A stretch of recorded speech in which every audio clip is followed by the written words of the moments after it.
Amén. Amén. Nos vamos arrastrando penosamente, mudos, sobre el tiempo. ¿Nos pesa acaso el cuerpo, el barro endurecido, la gravedad que gira sobre el corazón? Es entonces cuando a nosotros llegan afiladas palabras que agudizan nuestra bruma, porque el temor confunde, pero jamás conmueve. Palabras que se clavan en las fibras de la carne vencida, palabras de justicia divina, que se yerguen implacablemente frente a nosotros, derribados, mínimos. Yo prefiero soñarte más humano, con un trozo de barro, nuestra carne podrida, entre tus manos y escuchar tus palabras, las tuyas de verdad, las que a mí me dirías si me tropezaras. ¿Es que acaso con esto puede hacerse otra cosa? Mientras se va posando la ternura infinita de tus ojos sobre tanta miseria. Gloria al Padre y al Hijo y al Espíritu Santo. Como era en el principio, ahora y siempre, por los siglos de los siglos. Amén. Santo Tomás de Aquino, Ruega por nosotros. Santa Catalina de Siena, Ruega por nosotros. Nuestra Señora de la Paz, Ruega por en nosotros. este día de la Natividad de la Santísima Virgen, nos bendiga el Señor en el nombre del Padre, del Hijo y del Espíritu Santo. Amén. Aquí quedamos, Amén. Padre Ricardito, esperándolo. Bueno, muchas gracias. Eh, Buenas noches para todos y para todas. ¿Sí me están escuchando? Sí, Uh, señor, buenas noches, Sí, padre. muy Amén. bien, ¿Cómo no? perfecto. Perfecto, muy bien. Bueno, pues bienvenidos a este tercer encuentro de nuestro tema sobre el misterio de Dios Trinidad. Habíamos iniciado la primera sesión con una introducción general a- al tema de la Santísima Trinidad, ¿cierto? A eh, sus manifestaciones en la vida de la iglesia, en la vida de la sociedad, en la familia, las concepciones que tenemos de ella, lo que hemos ido encontrando en la Sagrada Escritura también y en el magisterio de la iglesia. En la segunda sesión de hace 8 días, pues nos adentramos un poco en cómo se desarrolló el concepto de Trinidad en los santos padres, teniendo en cuenta ellos sucesores de los apóstoles, algunos muy directamente, y los demás cómo fueron construyendo pues sobre la revelación, sobre los autores o los santos padres iniciales, hasta llegar a grandes maestros, pues como Santo Tomás de Aquino, habiendo pasado por San Agustín. Quiero hoy que compartamos algunos aspectos bíblicos, pero de antemano hago una aclaración. No lo vamos a hacer desde una manera fundamentalista, buscando los textos donde dice Trinidad, donde aparecen las tres divinas personas. Ya lo habíamos hablado en, en otros momentos, pues claro, en la liturgia, en el saludo que que hace San Pablo sobre todas las comunidades, la gracia y la paz de nuestro Señor Jesucristo, el amor del Padre, la comunión del Espíritu Santo, la relación sacramental, pues que también es íntimamente litúrgica del sacramento del bautismo, ¿cierto? Vamos a explorar un poco cómo ha sido esa revelación de Dios y cómo esta manifestación de la Trinidad podemos de alguna manera irla descubriendo en el Antiguo Testamento, pero más plenamente en el Nuevo Testamento. Nosotros sabemos que Dios, el Dios de Israel, el Dios de Jesús, es un Dios que habla, es un Dios que se revela, ¿no? Es un Dios que se manifiesta como el único Dios, ¿no? No es un Dios construido por manos humanas, no es un antropomorfismo o una veneración a fuerzas ocultas manifestadas en ciertas características de animales como tenían los otros pueblos, vecinos al pueblo de Israel en las religiones primitivas. Hoy también se sigue dando en muchos lugares, ¿cierto?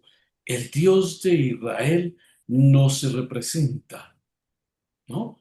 Eh, por lo general, no, nadie lo puede ver, ¿cierto? Nadie lo ve. Daniel dice que vio un hombre, pero por la espalda, un hombre con cabellos blancos, una vestura blanquísima, ¿no? Y él pensó que era Dios, pero recordemos que pues hay un diálogo entre Adán y Eva en la creación, pero es el relato bíblico, pero decir que Adán y Eva lo vieron como tal, pues bueno.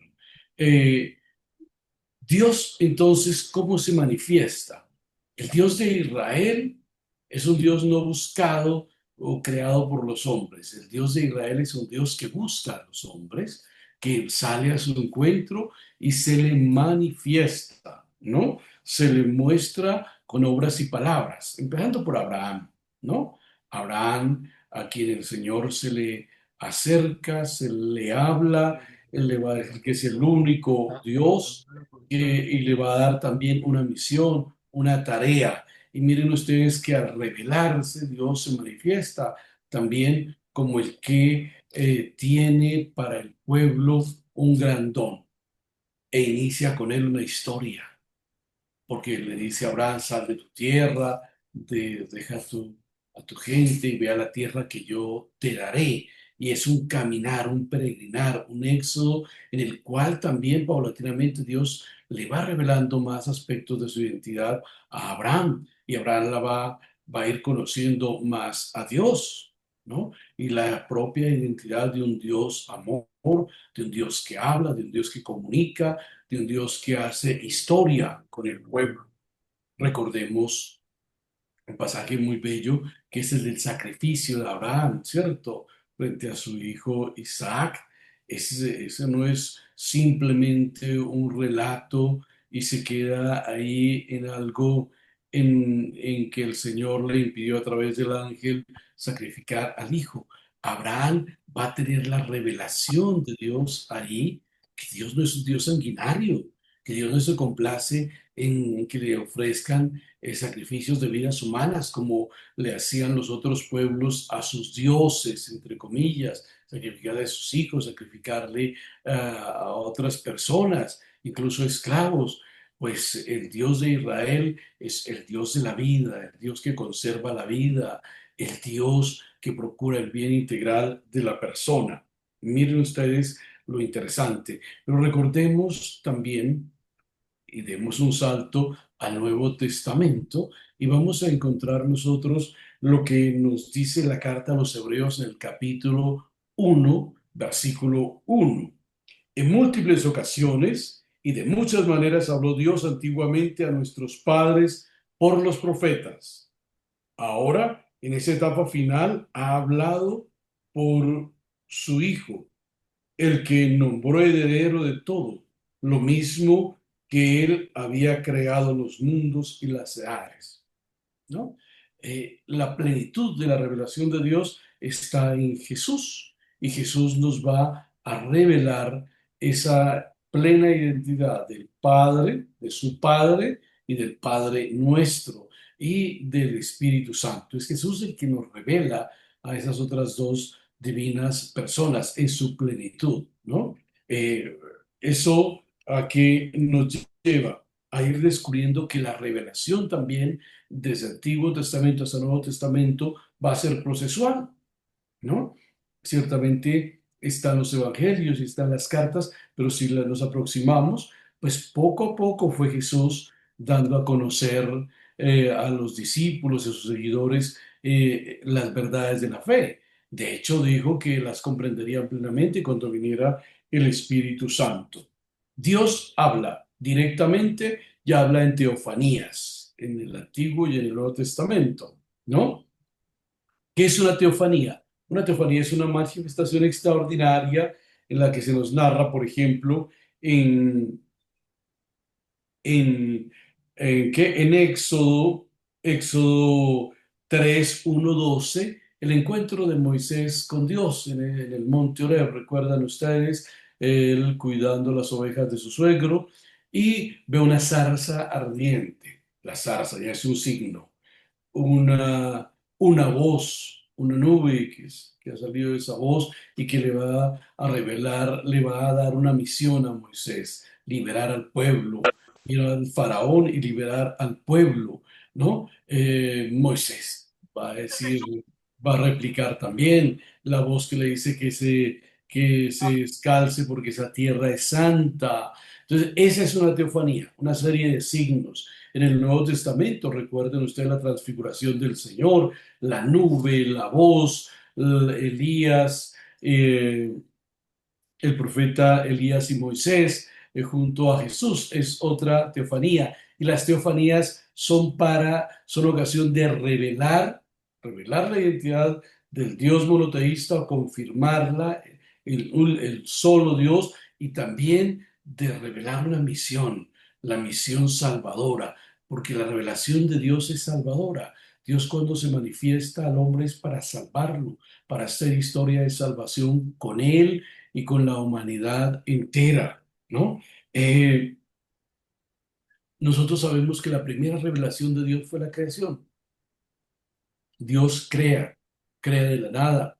Dios crea por su palabra. Recordemos Génesis 1, capítulo 1, versículos 1 y subsiguientes, ¿no? Toda la creación.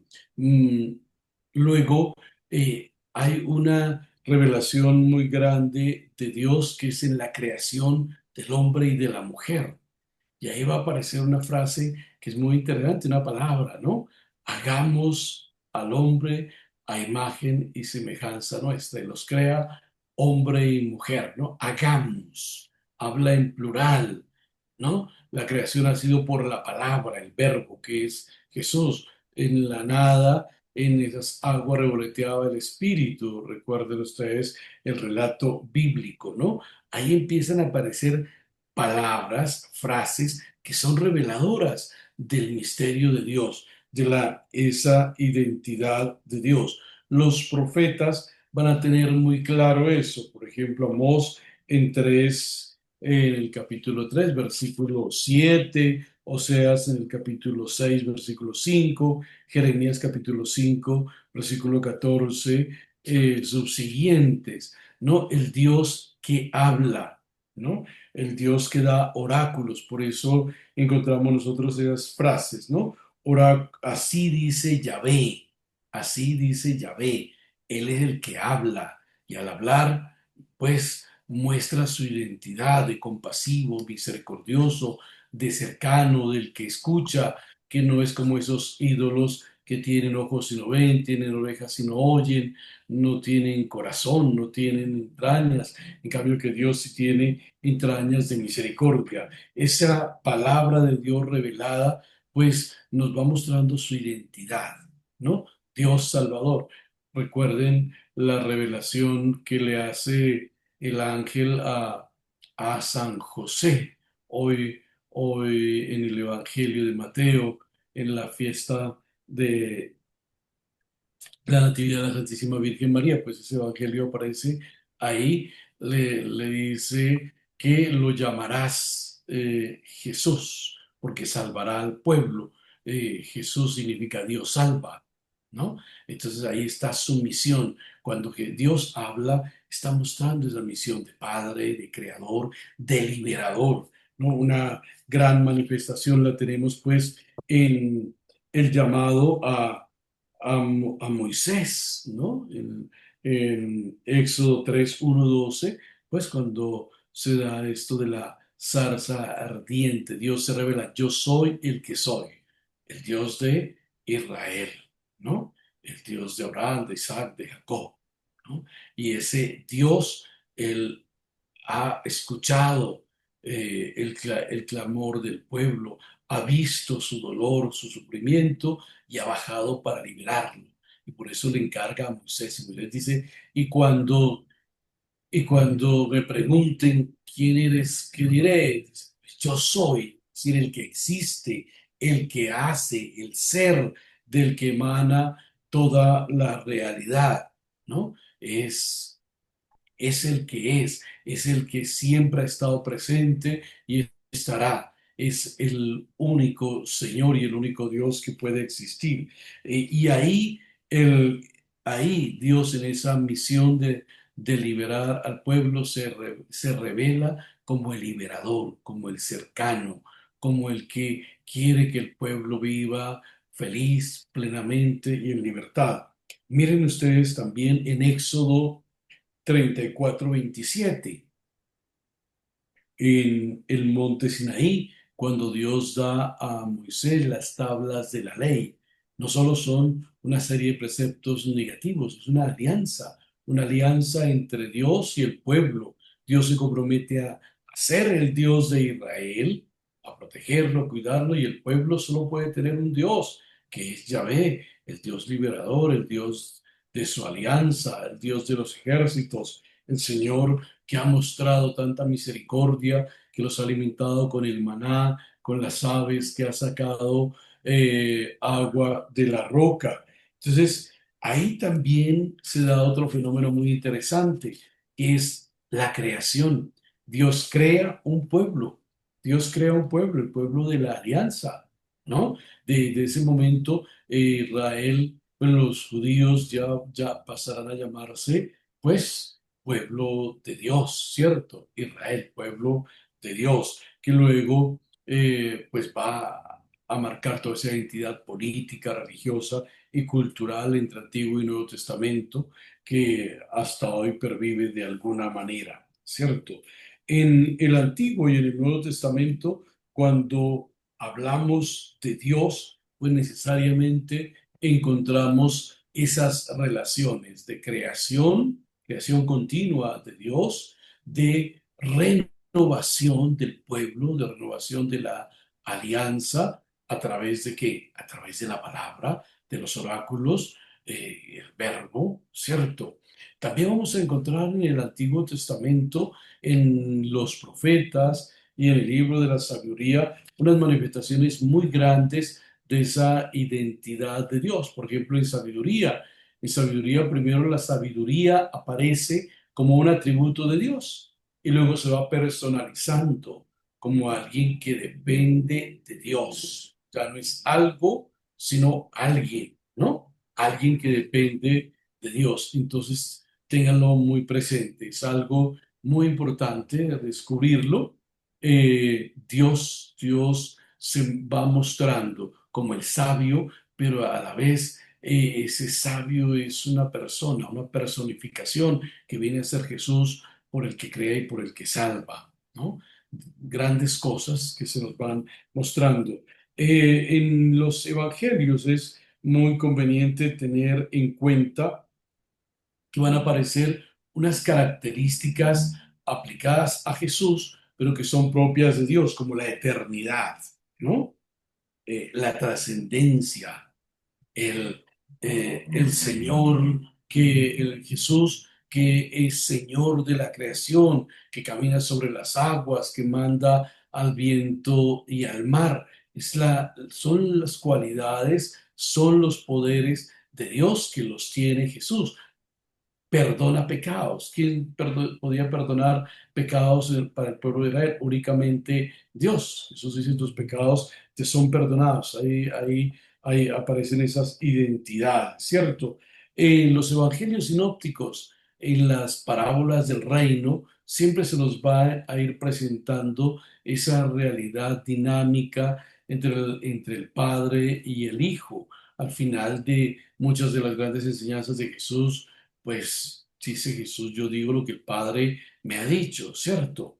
Eh, ¿Cómo actúa Jesús? ¿Por qué actúa Jesús? ¿Con qué poder? Con el poder del Espíritu de Dios que recibió en el bautismo del Jordán, ¿no? Cuando Pablo habla de un Dios que justifica, pues es Dios Padre que justifica por el Hijo Jesucristo, que perdona el pecado del mundo, ¿cierto? Y es un Dios que sigue actuando en la vida de la iglesia y de los apóstoles a través de qué o por medio de quién, del Espíritu Santo. Es el Espíritu Santo el que con sus dones, sus gracias, sus carismas puede ayudar a que no puede, sino que hace que el pueblo viva plenamente esa intimidad y esa unión con Dios, que es Padre, que es Hijo, y que gracias al Espíritu Santo pueden comprender y aplicar a su vida como personas y como comunidad esa misma palabra revelada. Algo fundamental aquí, mis queridos hermanos, es reconocer que quien nos revela al Padre y al Espíritu Santo es Cristo. Tengámoslo muy presente. Ciertamente en muchos pasajes Dios dice, este es mi hijo, escúchenlo, este es mi elegido, ¿no?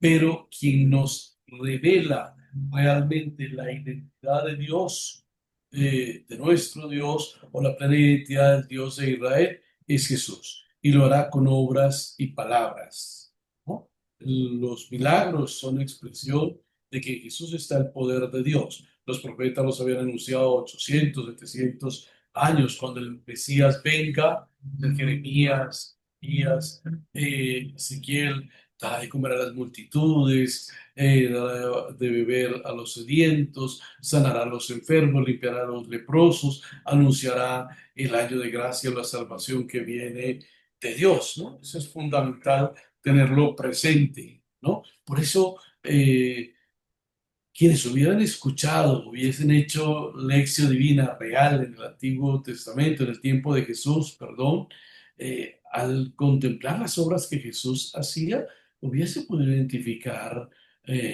al Mesías, sin importar que fuese hijo de un carpintero o de una mujer sencilla que vivía en medio de ellos. Tal vez con el tiempo el pueblo de Israel fue, entre comillas, perdón la palabra, prostituyendo la imagen que tenía de Dios. Se fueron haciendo una imagen como de esos reyesuelos de los pueblos vecinos, vengativos, con ejércitos, con cortes, con riquezas, con esclavos y más, y eso pensaban hacia el Mesías, por eso no lo pudieron reconocer, solo fueron los pobres, los marginados y algunos cuantos no ateos, sino miembros de otras comunidades cristianas, paganas, cristianas, perdón, paganas, que reconocieron en Jesús al Señor, al Hijo de Dios, ¿no? Mm, Jesús va a revelarnos al Padre en varias maneras. Primero, como su Padre, ¿cierto? El Padre de Él. Mateo 11:27. Pero también dice vuestro Padre, ¿no? Vuestro Padre. Mateo 5:45, Marcos 11:25, Lucas 6:36, ¿no? Es muy interesante. Por lo general estas dos frases están unidas, ¿no? Voy a mi Padre y a vuestro Padre que está en el cielo. ¿No? Jesús habla del Padre y del Hijo, ¿cierto? Él es el Hijo del Padre. Él es el enviado, ¿no? Mateo 7:21, Lucas 2:49, ¿no?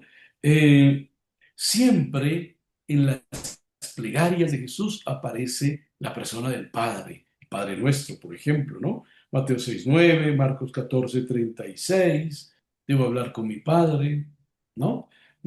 Es muy interesante. Nos va a revelar esa relación de intimidad, ¿no? No es el padre del pueblo, el padre en genérico, es mi padre, es mi papá, el que me protege, el que me ha creado, el que me cuida, de quien vengo a hacer su voluntad, porque mi alimento es hacer la voluntad del que me ha enviado, y esa voluntad es salvadora. Entonces miren ustedes en unidad con el Antiguo Testamento, el Padre de Jesús es el Salvador del pueblo de Israel en diferentes momentos de su historia, no solo cuando lo sacó de Egipto, pensemos en el tiempo que estuvo en Babilonia y que otros pueblos tenían oprimido al pueblo de Israel. Dios se manifiesta como el Salvador y al salvar y a liberarlo empieza una nueva creación en torno a la alianza, al volver a Dios, al volver a su palabra, a esa intimidad en la oración,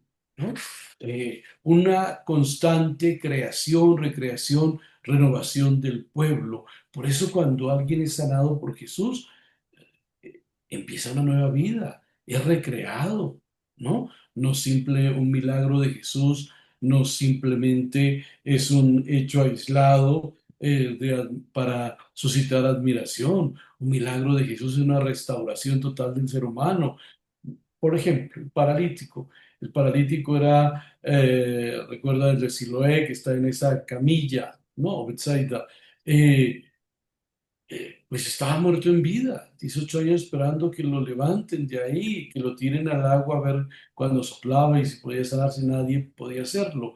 Era considerado un gran pecador por su enfermedad, pensaban que era castigo para él, socialmente marginado, vivía las limosnas, ¿no? No podía entrar al templo porque era pecador, entonces religiosamente también estaba marginado y despreciado. Cuando Jesús lo sana, primero, este hombre se levanta a tomar su camilla, ¿cierto? Pero ya es un hombre nuevo, porque nadie lo va a tildar de pecador.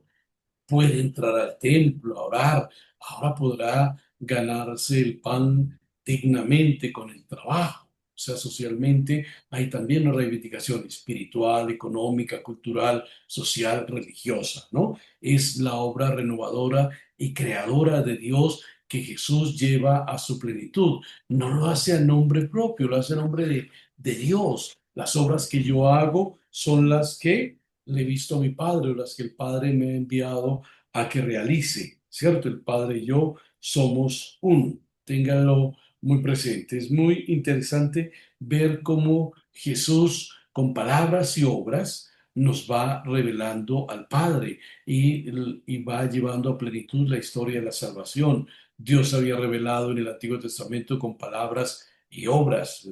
La palabra creadora, la creación es revelación de Dios. La palabra a Moisés para que libere al pueblo. Entonces, liberarlo significa crearlo nuevamente, hacerlo nuevamente. Las palabras en el Sinaí para crear un pueblo de alianza, un pueblo diferente a los demás pueblos de la tierra. Entonces, Jesús nos revela plenamente al Padre y nos va a revelar, pues también al Espíritu Santo, ¿no? El Espíritu Santo, con eh, con qué fuerza, con qué poder actúa Jesús, con el Espíritu de Dios, ¿no? Ese Espíritu que está también en la creación, ese Espíritu que aparece en los grandes momentos de la historia del pueblo de Israel, fortaleciendo a Moisés, fortaleciendo a los profetas en medio de las persecuciones y dificultades que tienen que vivir, pero también permitiéndoles leer la historia, las dificultades que está viviendo el pueblo y ese plan que Dios tiene si el pueblo vuelve a Él, si el pueblo retoma el camino de la alianza. Jesús nos va a revelar al Espíritu Santo como el Paráclito, ¿no? El que nos va a explicar todo, el que nos va a dar fortaleza, ¿no? Eso es muy interesante. Eh, pero siempre lo hará Jesús en esa triple dependencia, Padre, Hijo y Espíritu Santo. El Espíritu de Jesús, pues el que anima a Jesús, el Espíritu de Dios, el que Dios envió sobre él en el bautismo del Jordán. Y ese Espíritu, pues va a consolidar esa identidad también de Jesús como Hijo de Dios, ¿no? En Juan 4:15, por ejemplo, o 5:5 y subsiguientes, vamos a ver cómo Jesús habla del Espíritu, pero a su vez al hablar del Espíritu va mostrando que ese Espíritu confirma que el mismo Jesús es el unigénito de Dios, es el que ha venido al mundo para cumplir esa voluntad de Dios. Todo el Evangelio de Juan, de una manera especial, y en algunas de sus cartas, vamos a encontrar esta triple relación, Padre, Hijo y Espíritu Santo, ¿no? Y cómo Jesús va a mostrar ese espíritu, no es un espíritu del mundo, no es un espíritu que utilizan los espiritistas de maldad, ¿no? Es el espíritu de santidad, el espíritu de amor del Padre y del Hijo que viene a mostrar esa dependencia total entre las tres divinas personas, o esa interrelación. Es bueno que tengamos muy presente nosotros que Cristo, que revela al Padre y al Espíritu,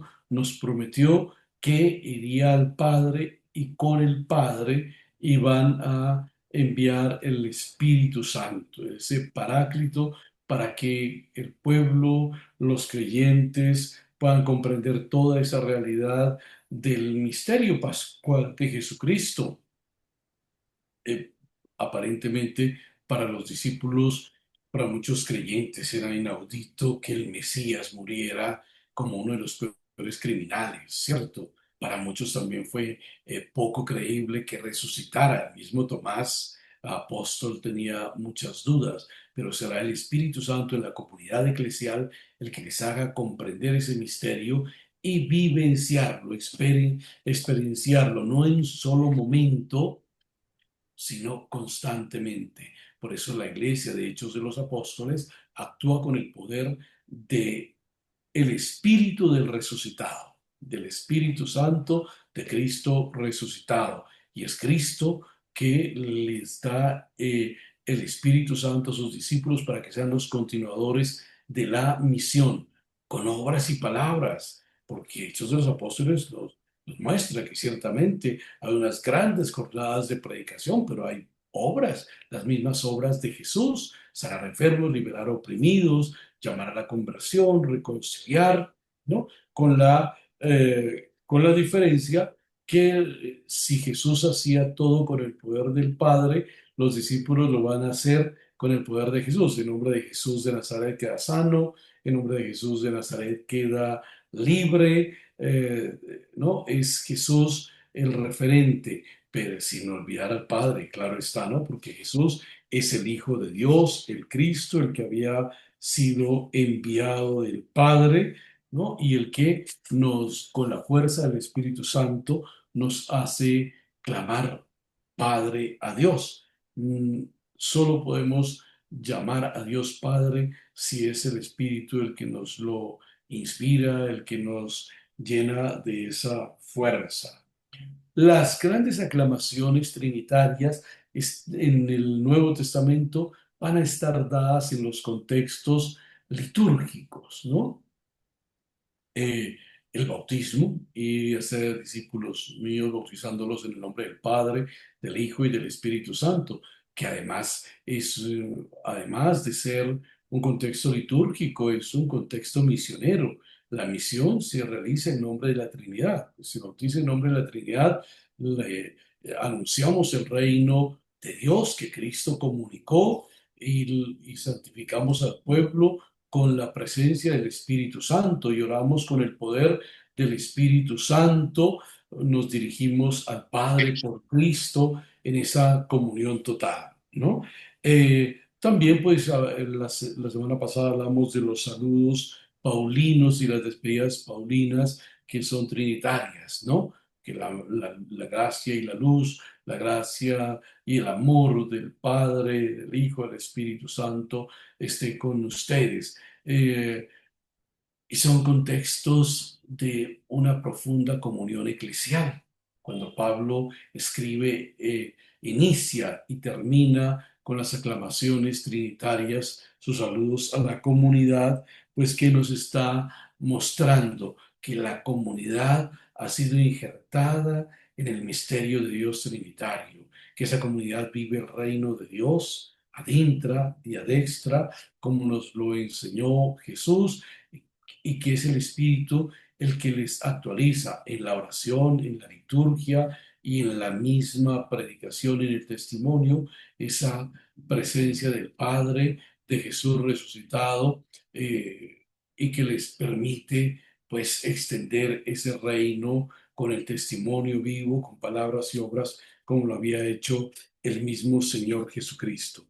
¿Qué implicaciones puede tener esto para nosotros? Es muy importante que tengamos muy presente que, como dice Hechos de los Apóstoles, capítulo 2, versículo 32, Dios resucitó a Jesús y testigos de eso somos nosotros.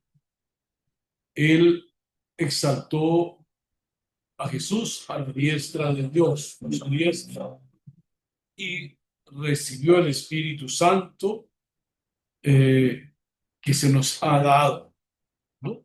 La relación, la relación de los apóstoles, la comprensión de los apóstoles del misterio de Jesús resucitado, del misterio de la Trinidad, pasa por la Pascua.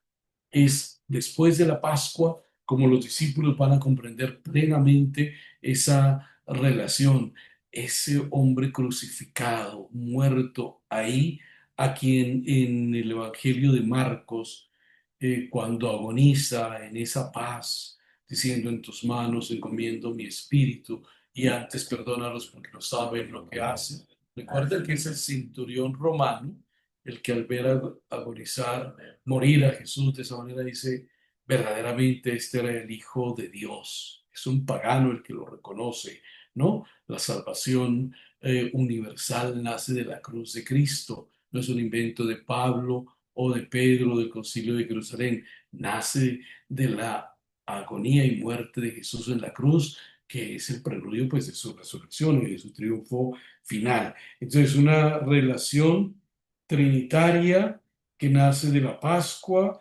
y que asume a la humanidad entera. La humanidad entera es asumida en ese misterio de Dios pascual, ¿no? No solo la Pascua es de Cristo, porque es Dios el que resucita a su Hijo Jesucristo y lo exalta a su derecha y le da el poder sobre el cielo y de la tierra y lo glorifica. ¿No? Lo glorifica para que también los fieles, los creyentes, lo glorifiquemos. Y esa plenitud del Espíritu Santo que él ha recibido ahora por el Padre y el Hijo se la dan a los discípulos, ¿no? Dios es comunión de personas. El Nuevo Testamento nos lo va a ir mostrando. Por eso la iglesia es una comunidad, ¿no? Una comunidad, no es una reunión de soledades, es una comunidad que nace de la experiencia de la Trinidad. Dios se nos da en su Hijo. Vivir la Trinidad es vivir la experiencia de Jesús vivo que con el Espíritu Santo nos lleva al Padre. Y desde allí, desde esa realidad, podemos iniciar un camino de fe, de esperanza y de caridad, ¿no? Eh, Jesús resucitado nos permite comprender, por ejemplo, como la centralidad de la escucha de la palabra de Dios. Recuerdan ustedes el Shema en el Antiguo Testamento, Deuteronomio 6:4. Escucha Israel, el Señor tu Dios es solo uno, amarás al Señor tu Dios con todo el corazón, con todas las fuerzas, con toda el alma. Se lo transmitirás así a sus hijos. Ese Shema cobra sentido o adquiere su sentido pleno en Cristo Jesús, porque nos reafirma el monoteísmo. Dios es uno solo, pero un solo Dios en una realidad trinitaria de comunión de amor, de comunión de misión, de comunión de entrega, de unas interrelaciones de interacción e interdependencia profundas, ¿no? Que permiten que la humanidad pues sea injertada en esa relación. Eh, Esta humanidad, claro, peregrina, lo va a ir experimentando paulatinamente. La experimentaremos totalmente, pues al final de nuestros días, o al final de la historia, cuando Jesús vuelva definitivamente coronado de gloria y dignidad, ¿no? Nosotros también sabemos que somos como el pueblo de Israel, un pueblo en éxodo, un pueblo que va caminando por esta historia y que con Jesús, por el Espíritu Santo y por la gracia del Padre, pues vive esta historia a veces tan llena de angustia, de dolor, como una historia de salvación, porque quien fue coronado de gloria y dignidad, a quien Dios le dio el poder sobre la creación entera, sobre los cielos y la tierra, es Jesús. Por eso cuando alguien le abre el corazón a Jesús, cuando lo sigue, cuando pone en práctica su palabra, cuando vive sus mandamientos, él en su propia vida está viviendo historia de salvación. Y cuando lo exterioriza en las relaciones con los demás, cuando anuncia ese reino, pues está haciendo que esa historia de salvación llegue hasta los confines de la tierra.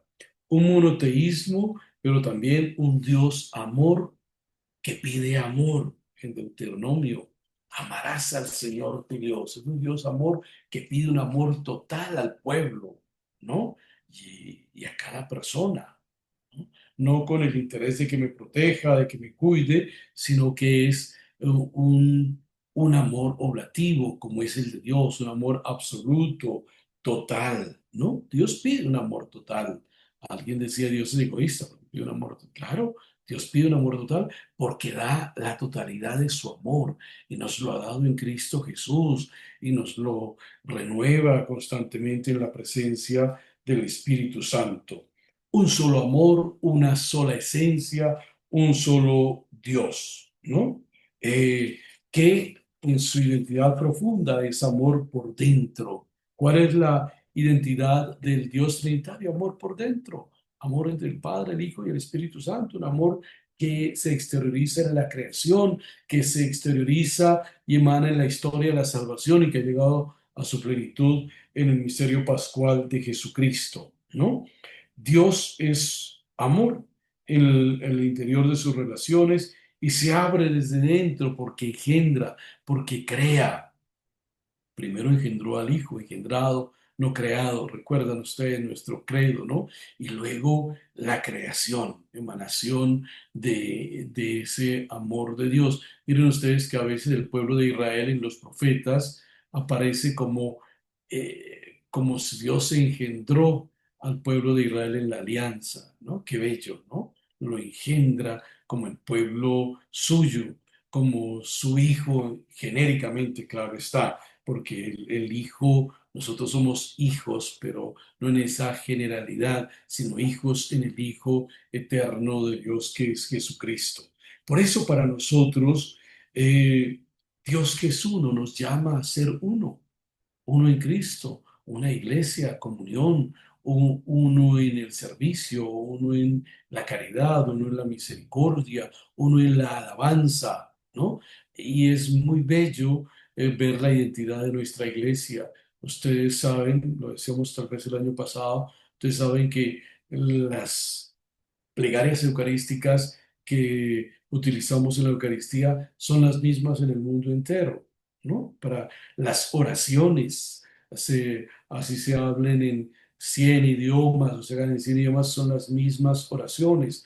La liturgia de las horas, ¿no? La liturgia de las horas, recuerden ustedes que oramos laicos, religiosos, sacerdotes, pues esta estructura de la liturgia de las horas se hace en todo el mundo, ¿no? Y de igual manera, para mostrar la unidad y la comunión de una iglesia orante, de una iglesia suplicante, de una iglesia a la escucha, de una iglesia en acción, de una iglesia en salida, como diría el Papa Francisco en la misión que realizamos, ¿cierto? Mm, ya hemos hablado de las fórmulas pues trinitarias, ¿no? Primera Corintios 13 y también Primera Corintios 13 1 al 13, ¿no? Dios, el Dios del amor, el Dios de la paz, esté con ustedes, ¿no? La comunión del Padre, del Hijo, ¿no? Es muy interesante recordar, mis queridos hermanos, que nosotros en nuestra predicación estamos llamados, pues, a eh, llamar a la comunión, llamar a que desde el conocimiento del Dios Trinidad, pues todos hagamos parte de una sola comunidad, en el amor, en el servicio.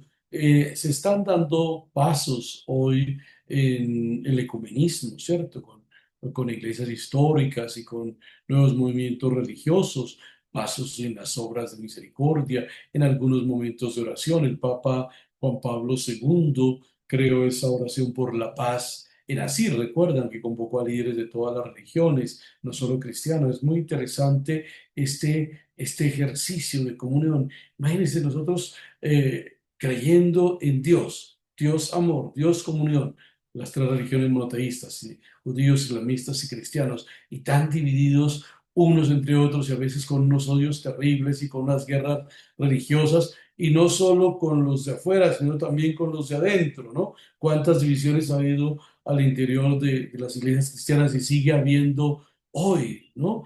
Pues eso no, es un antitestimonio clarísimo de que no conocemos al Dios Trinidad, al Dios comunión, al Dios amor, al Dios que en las tres personas es diferente, pero unidos son un solo Dios, digno de adoración, de gloria, de alabanza y que nos llaman a la unidad. Pues miren ustedes cómo evangelizar es llamar entonces a crear comunidad, comunidad de fe, comunidad de ayuda, comunidad que expresa, expresa el amor, que expresa la gracia, que expresa la comunión, ¿no? El amor del Padre, la gracia que es Cristo y la comunión que logra el Espíritu Santo, que hace presente en nuestra vida el Espíritu Santo. Mm, Recordemos nosotros, mis queridos hermanos, que es en los sacramentos, principalmente en la Eucaristía, donde podemos experimentar esa presencia y esa acción del Dios Trinidad que nos lanza a la misión. Y deberíamos preguntarnos nosotros, ¿son trinitarias nuestras Eucaristías? ¿Es trinitaria nuestra misión en la iglesia? ¿Quién anunciamos? Eh, ¿Cómo lo hacemos presente esa relación del Padre, del Hijo y del Espíritu Santo en nuestra obediencia, en nuestra caridad, en nuestra escucha, en la capacidad de acoger? A veces nuestras celebraciones pues son, eh, sin demeritarlo, muy plásticas, ¿no? Muy monótonas en el sentido de que puede haber 1.000, 2.000 personas en una Eucaristía y, y el otro pasa desapercibido, y el otro es un asistente más o un espectador más, y no soy capaz de abrirme a la comunión con él, ni siquiera en el saludo de la paz, ¿no? Nos hemos vuelto tan fríos y a veces los mismos sacerdotes tenemos la culpa, ¿no? De él es solo la paz que está a su izquierda y a su derecha, pues no tiene mayor sentido, ¿no? La Eucaristía es la fiesta de la vida, la fiesta del resucitado que entregó su vida porque el Padre lo mandó a salvar a la humanidad, y del resucitado que nos une por la fuerza del Espíritu Santo y nos hace comprender su palabra, su mensaje y la palabra y el mensaje del Padre, y que nos permite conocerlo totalmente, ¿no? Mm, Qué bueno reconocer que nosotros, injertados en ese misterio de la Trinidad, desde la bondad del Padre, pues, como decían los santos padres, somos seres trinitarios, que tenemos memoria, que tenemos voluntad, que tenemos entendimiento. Es decir, tenemos inteligencia, sabiduría como Dios, porque nos la ha dado, que somos afectos, que somos emociones, y necesitamos expresarlas, salir de nosotros mismos al encuentro del otro, y que además pues somos voluntad, ¿no? Que tenemos esa capacidad de pensar, hablar y actuar guiados por el Espíritu de Dios. Tres dimensiones pues que van a expresar o manifestar en el ser humano esa identidad trinitaria, ¿no? El hombre se realiza en y con los otros. Necesitamos tenerlo muy presente. Y eso hace parte de que somos criaturas de un Dios que es trinitario, un Dios que es comunión. Un hombre solo, aislado, termina perdiendo la capacidad de comunicar, de comunicarse y se convierte en un animal más que solo sobrevive, que no es capaz de comprender su entorno, de transformarlo, de humanizarlo, sino que vive el momento y actúa instintivamente. El hombre y la mujer cristianos, creyentes, que viven esa experiencia de la Trinidad, siempre como el Padre, el Hijo y el Espíritu Santo estarán abiertos, abiertos a la novedad de ese mismo Dios, a lo que Él va mostrando, abiertos al otro para ir a ese encuentro de personas en las que habita la Trinidad, ese encuentro de personas que han sido transformadas por el amor del Padre, por la gracia del Hijo, por la presencia del Espíritu Santo, ¿no? Estamos llamados, hermanas y hermanos, a ser imágenes de la Trinidad. ¿Cómo reflejamos nosotros en nuestra vida personal, en nuestra familia, en nuestros grupos y comunidades eclesiales, en nuestra parroquia, esa identidad de ser hijos, miembros de un Dios Trinidad, ¿no? Eh, de un Dios que nos ha justificado, de un Dios que nos está santificando, de un Dios que nos ha hecho discípulos de Cristo y templos del Espíritu Santo. El Apocalipsis, que a veces tan mal interpretado y utilizado, es un libro que nos permite experimentar también esa realidad celestial de la Trinidad.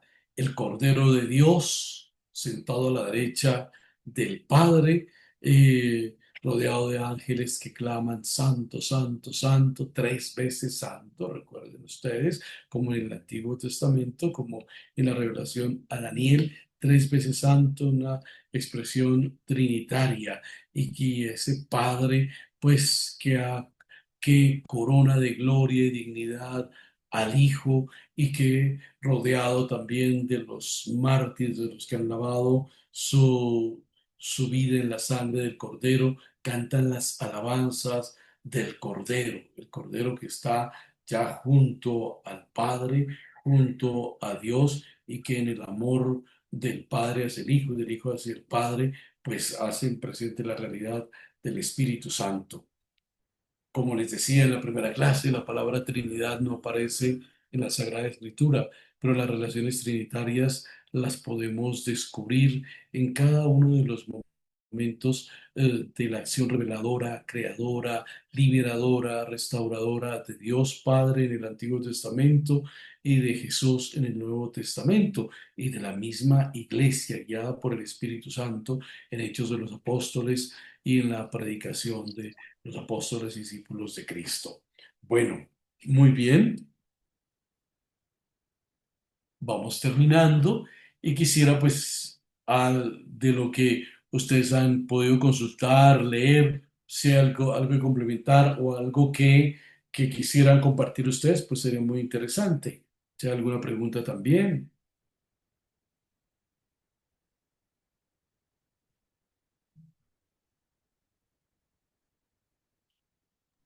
Muy bien, parece que no. Perdón, padre, cuando uno, buenas noches, Buenas noches, cuando, Alicia. Señor, cuando uno dice gloria al Padre, al Hijo y al Espíritu Santo, entonces en todo esto es mejor decir gloria al Padre, gloria al Hijo y gloria al Espíritu Santo, ¿o no? Las dos formas son convenientes, son buenas, ¿sí? Son aceptables. Se me olvidaba decirles, por ejemplo, gracias, Alicia, en la iglesia que reza los salmos, son las oraciones del Antiguo Testamento, el pueblo de Israel. Miren ustedes, al final de cada salmo en el breviario aparece el gloria al Padre, al Hijo y al Espíritu Santo. Ha querido darle esa significación, esa plenificación trinitaria, ¿no? Como expresión de su oración. Bueno, muchas Ay, gracias, gracias, Padre, muy Alicia. amable. Bueno, Edgar Rodríguez. Buenas noches, padre. Muy buenas noches para todos los compañeros, compañeras. Buenas noches, Padre, Edgar. como usted nos dejó un ejercicio, una tareita sobre Ajá. el juego. pues lo he leído muy en oración y he encontrado, Padre, quisiera un poquito como aclararnos, o en el caso mío, el credo de San Atanasio, el credo apostólico y el credo constantinoplano, creo que se llama así. Sí, Niceno Constantinopolitano. exacto.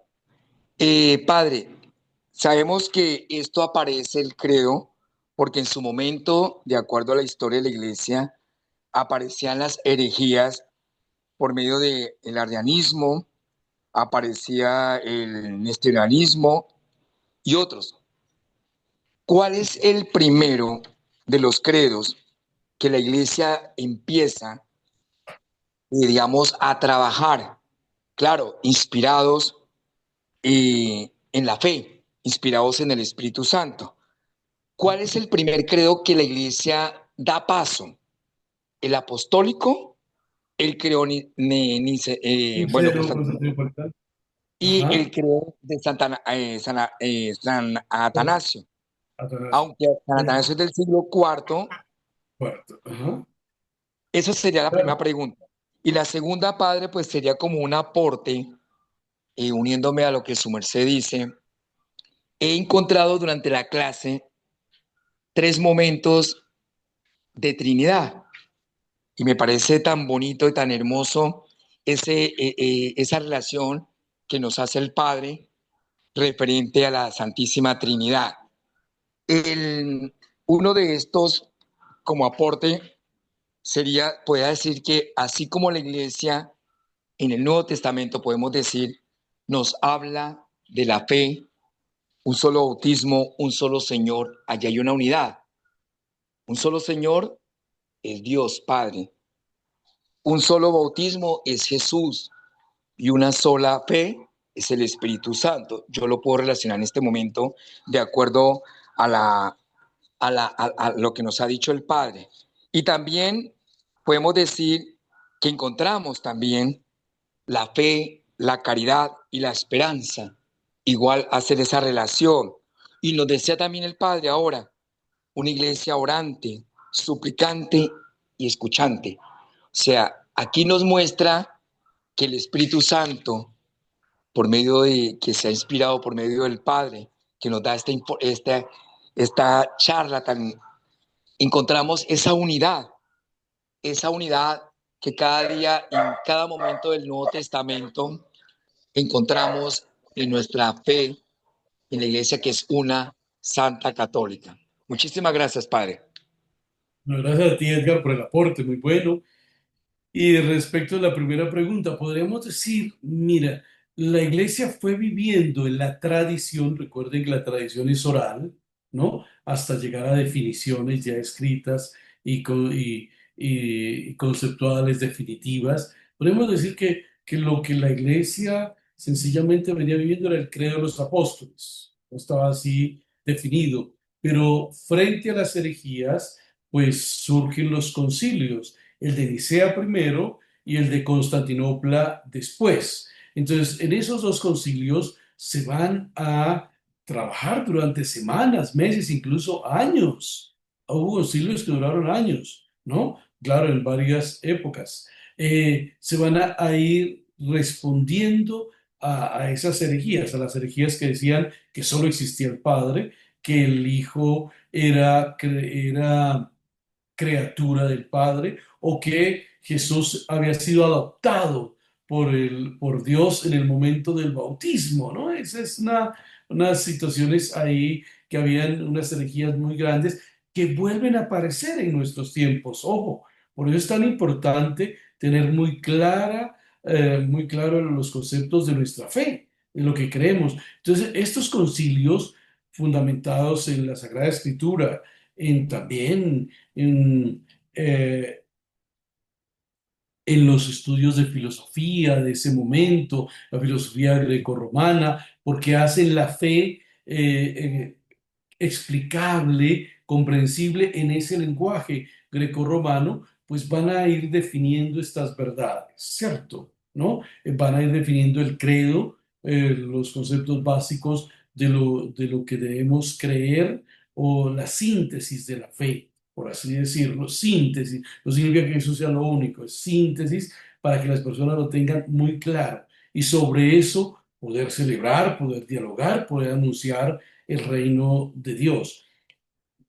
En este año se cumplen los 1500 años del Concilio de Constantinopla, que llevó a plenitud las primeras definiciones del credo de Nicea, ¿cierto? Entonces, es bueno tenerlo en cuenta, que a veces hay personas que dicen, teólogos, que dicen, no, es que el credo de Niceo Constantinopolitano es muy filosófico, está impregnado por la cultura grecorromana. Claro, estaban expresando las verdades bíblicas con unos criterios comprensibles a esa realidad y que han perdurado hacia nosotros.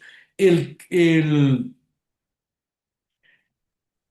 credo de San Atanasio, pues es un credo que más es una explicación catequética a su comunidad y al pueblo que él, pues, al que él se dirige, ¿cierto? Entonces le va explicando el Padre es Dios, el Hijo es Dios, el Espíritu Santo es Dios, ¿no?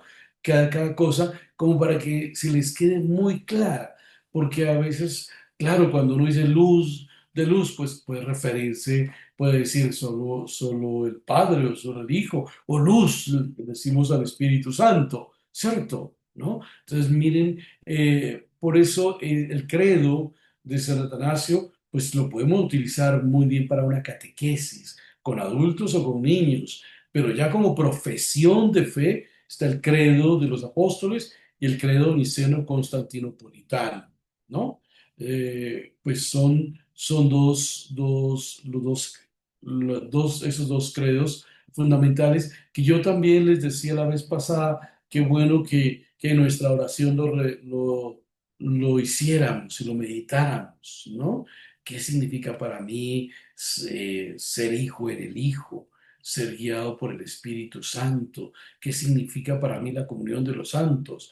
No solo los santos que ya están en el cielo. Recuerden que San Pablo a la comunidad de los colosenses les decía saludo a los santos ¿no? De tal parte o de los tesalonicenses, a los cristianos que viven la palabra de Dios, que viven los mandamientos de la ley de Dios, él los llamaba ya santos, ¿no? Y la comunión de los santos, en nuestras comunidades hay muchos santos, a veces no los percibimos porque nos fijamos más en los defectos que puede tener alguien que en su entrega total a la caridad, a la evangelización, a llevar a Cristo a las personas o a llevar a una persona al encuentro con Cristo. Es algo muy, muy bello, ¿no? En nuestra historia. Muy bien. Bueno, está Huawei.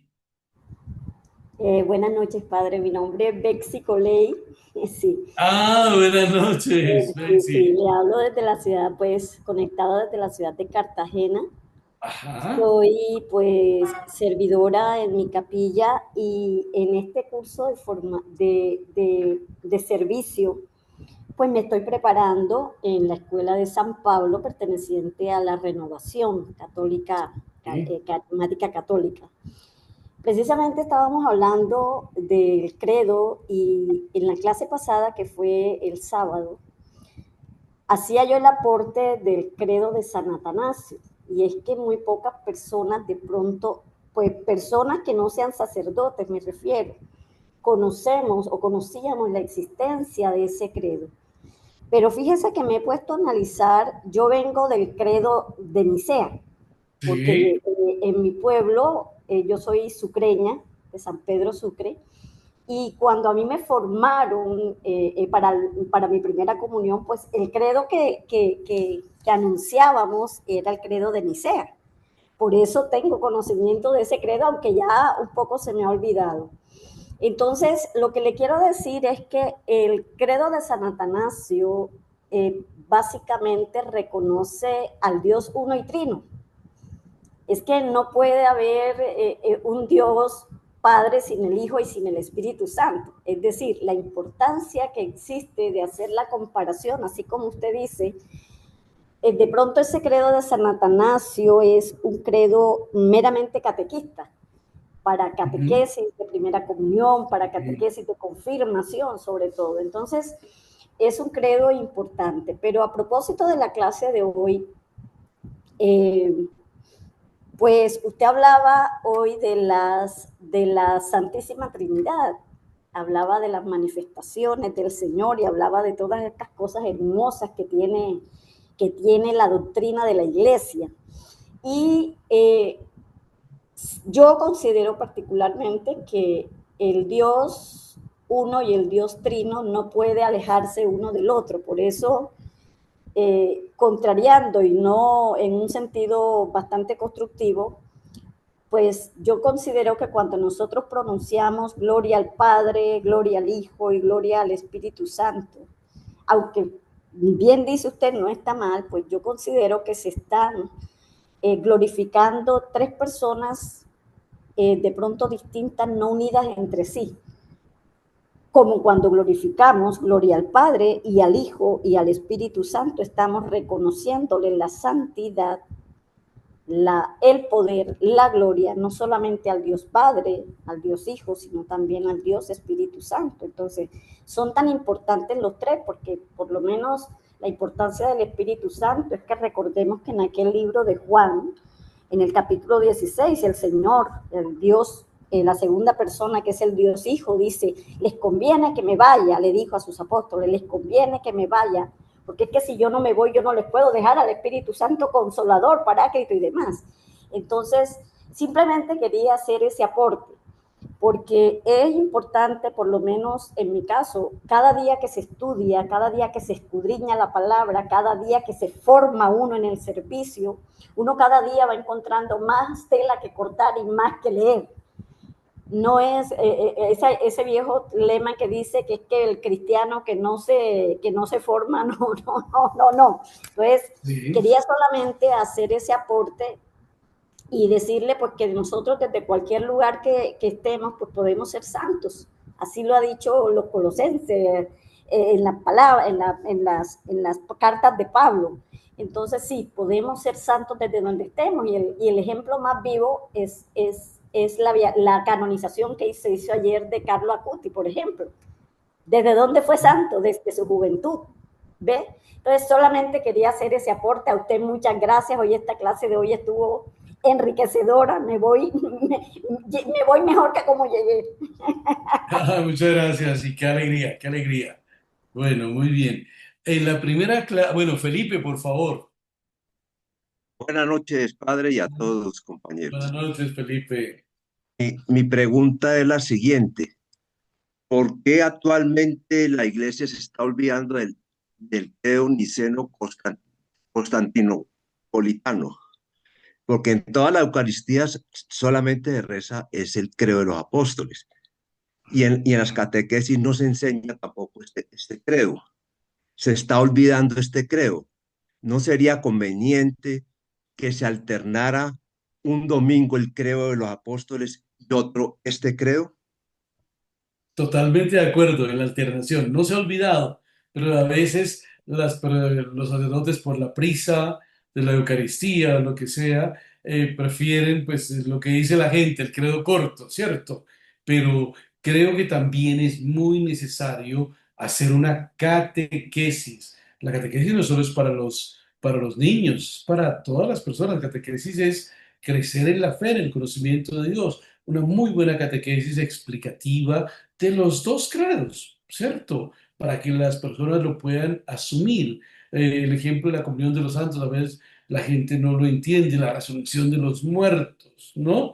La vida eterna, cuando hay tantas corrientes hoy que vuelven al pseudopaganismo, es decir, que todo acaba aquí, ¿no?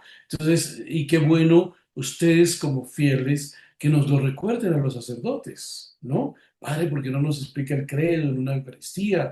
¿Por qué no nos el niceno constantinopolitano y el otro? Y utilicémoslo indistintamente. A mí, por ejemplo, me causó una impresión al principio, bueno, difícil, fue porque en Estados Unidos, tanto en inglés como en español, el credo que se utiliza es el niceno-constantinopolitano, ¿no? Y claro, en los dos idiomas, y en todos los idiomas, pues, donde se celebra la Eucaristía, y suena muy bonito, tanto en inglés como en español, realmente el niceno-constantinopolitano, y yo creo que también con sus diferentes frases se hace en un estilo de oración, ¿cierto? El otro es más proclamativo, pero qué buena su aporte, Felipe. Muchas gracias. Está Ronnie Soto. Buenas noches. ¿De dónde? Hola padre, ¿cómo está? ¿Me escucha bien? Sí, lo escucho muy bien. Muchas gracias. Un saludo cordial de paz acá desde San José, Costa Rica. ¡Ay, qué bien, Ronnie! Qué bueno. Quería hacer una consulta. Nosotros, bueno, estamos hablando acá de un grupo de personas que estábamos haciendo una preparación de tema y precisamente sobre el libro de los Proverbios. Ahora que usted mencionó sobre la sabiduría, eh, venía y surgía precisamente en esa preparación si la sabiduría, decía el texto que estábamos preparando, que estaba también desde antes de la creación. Eh, Muchas veces se podría pensar que es un atributo, una personificación del atributo divino. Sin embargo, se dice que Jesucristo mismo es la sabiduría. Entonces, eso podríamos decirlo que es de la segunda persona de la Santísima Trinidad. Se podría decir de los tres, ¿cierto? Dios es infinitamente Correcto, sabio. Jesús es sabio, sus enseñanzas, lo vimos en su vida histórica, en sus predicaciones. El Espíritu Santo es la sabiduría que viene del Padre y del Hijo y que ilumina a los apóstoles y a la iglesia, ¿no? correcto, correcto. Sí, esa precisamente era que yo no sé, en particular le hacía con mucho énfasis a la segunda persona de la Santísima Trinidad. En teoría, pues lógicamente decía que revoloteaba y se alegraba la sabiduría de la creación de Dios. Y también lo relacionaba muchísimo en el Nuevo Testamento con Jesucristo, ¿verdad? Entonces, pues sí, yo lo asimilábamos precisamente como un todo, con las tres personas, ¿verdad? Pero hacía como un énfasis muy especial en Jesucristo mismo. Por eso surgía la duda, si es que particularmente lo centraba en Jesucristo, ¿verdad? O Claro. lo personificaba ahí mismo en Jesucristo. Claro. Hay textos, por ejemplo, cuando se dice que la sabiduría fue enviada por Dios, pues, ¿quién es la sabiduría de Dios para mostrarnos plenamente o revelarnos? Pues Cristo, ¿cierto? ¿No? Entonces, si en la Sagrada Escritura encontramos muchas personalizaciones de atributos de Dios, sobre todo en los libros sapienciales, ¿no? Que nos llevan a identificarlo con el mismo Dios Padre o con Jesucristo, ¿no? O con el espíritu de sabiduría, ¿no? Recuerden que aparecen en muchos textos también esa definición, espíritu de sabiduría, ¿no? Sí. Bueno, Correcto. Bueno, muy bien. muchas Muchas gracias, padre. gracias. Un gran abrazo. Igualmente para ustedes, saludos a Costa Rica. Gracias. Bueno, muy bien. Ya finalizando, que una inquietud que surgió tal vez en la primera clase sobre las representaciones de la Santísima Trinidad. Hay una muy interesante para los catequistas y los invito a que puedan buscar la historia de San Patricio en YouTube. San Patricio en Irlanda, para explicar el tema de la Santísima Trinidad, su unidad y su interrelación, tomó el trébol. El trébol para él es el símbolo de la Santísima Trinidad, por eso las representaciones, los iconos de San Patricio aparecen con un trébol, pues haciendo alusión a la Santísima Trinidad. Qué bueno que lo miráramos. Yo les había recomendado la Trinidad de Roubliou, pues esta de que aparece en este texto, ¿cierto? En el que les recomendé de creo en la Santísima Trinidad. Esta, Roubliou pinta esa obra, es un pintor André Roubliou, hacia el 1432, ¿no? Y es una expresión muy bella, pues de esa identidad. Hay una iconografía muchas representaciones, muchos símbolos de la Trinidad, las conjunciones, las interrelaciones, que sean los triángulos y los círculos y demás. Bueno, hay muchos elementos, pero qué bueno que no perdamos de vista que son personas, ¿cierto? Las tres divinas personas, que son el centro y el fundamento de nuestra vida humana, de nuestra vida cristiana y de nuestra esperanza en la salvación definitiva. Vuelvo a repetirles la necesidad de que busquemos el catecismo, ¿no? El catecismo de la Iglesia Católica, y que miremos un poco en los textos que les he hecho en el índice, pues los primeros capítulos, ¿no? Las primeras divisiones del catecismo en lo que se nos habla de lo que debemos creer. Y pues está la relación trinitaria en primer lugar. La catequesis es para todos, desde los niños que se preparan para los sacramentos hasta el anciano de 100 años, porque todos necesitamos cada día ir profundizando en el misterio de Dios, ¿no? En la Sagrada Escritura, en las enseñanzas de la Iglesia, en la oración personal y comunitaria para poder vivir ese encuentro vivo con el Salvador. Pues muchísimas gracias, feliz noche para todos, que Dios los bendiga y nos encontramos el próximo lunes. Padre Ricardito, Dios le Gracias, pague, Dios le Padre. pague. Gracias, Padre, muy Muchas amable. gracias, Padre. Muchas gracias. Feliz Un noche abrazo para muy todos. sincero, Dios le pague Hasta y que mañana, estamos viendo. hasta dentro de 8 días. Gracias, Padre. Muchas gracias, Padre. Feliz noche para todos. Un abrazo. Gracias. Padre Ricardo. Gracias, Padre. Gracias, Bendiga. Padre. Gracias, Padre. Que Dios lo bendiga, Padre.